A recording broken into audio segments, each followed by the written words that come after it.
Hi, David. Hi, Nadira. This is a very important question.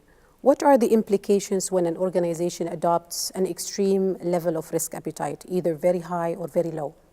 Yes, that is an important question. We talked in an earlier video about entrepreneurs and how entrepreneurs very often have a high appetite for risk. They want to take a lot of risk in breaking into a new market, launching a new business, and so they adopt a highly risk-seeking attitude, and they set their thresholds in order to take a lot of risk with the entrepreneurial business. This doesn't only affect entrepreneurial businesses or entrepreneurs, it can affect any business. So what happens if a business is really highly risk-seeking, if it has a high drive to take risk, a strong risk appetite, and it expresses that in a highly risk-seeking risk attitude? What can happen is that this drives the organization to take on too much risk, more than the company can bear. So it exceeds, the risk exposure exceeds their risk capacity, their ability to bear risk. There's a phrase that some people use talking about betting the farm.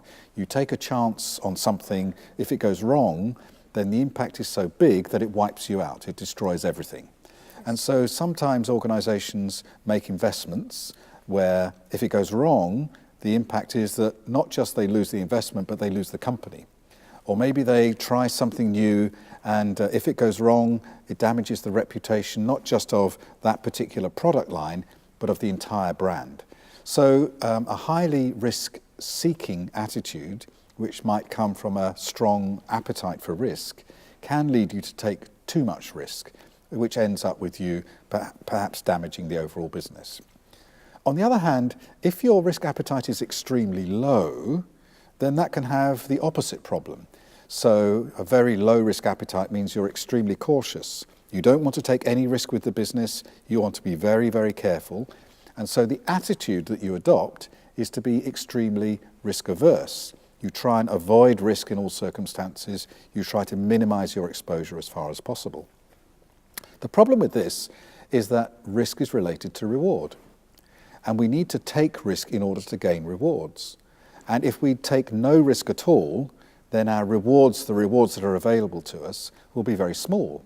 So if you say, we've made these products for the last 50 years, they've always sold, we're never going to make any new products, we'll stick with what we know, it's too risky to try something new. What will happen is that the marketplace will change, new products will be introduced by competition, maybe new technology comes along and makes your product obsolete.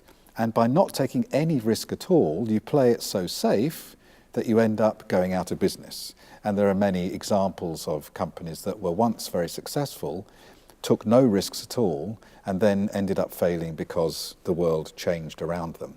So an extreme level of risk appetite, either extremely low, not wanting to take any risk at all, or extremely high, wanting to take a lot of risk, both extremes can be very dangerous. So we need to have the ability to change our risk appetite, or at least to change the behavior which comes out of our risk appetite. And we talked about that in an earlier question by using applied emotional intelligence. But the adoption of extremes, either too high or too low, can be very dangerous. David, can you give us an example of a company from the market which took on a high level of risk appetite, and maybe because of that they went out of the market? Yes, certainly there was a lot of examples in the around the year 2000 and the years just before and just after that, with what we call the dot-com boom. Okay. Dot-com boom and bust.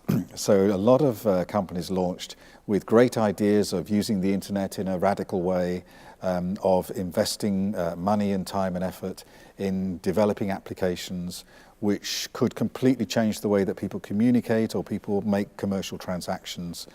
And they had a high drive to take risk. They took a lot of risk, but in fact the market perhaps wasn't where they expected. People weren't ready to use that technology. Perhaps the support infrastructure wasn't there.